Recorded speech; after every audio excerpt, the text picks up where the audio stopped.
Tumakas na tayo, takasan na natin ang mundo. Magtago papalayo sa mas tahimik at payapang mundo. Umubulong ang hanging amihan at huni ng ibon. Dumudulog at tinatawag na tayo ng bundok.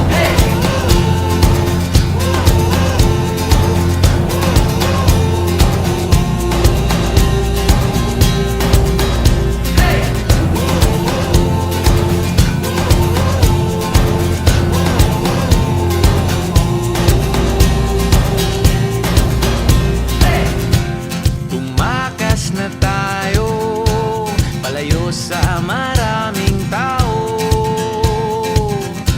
Tumiwalay at magtago sa maingay at malabong mundo.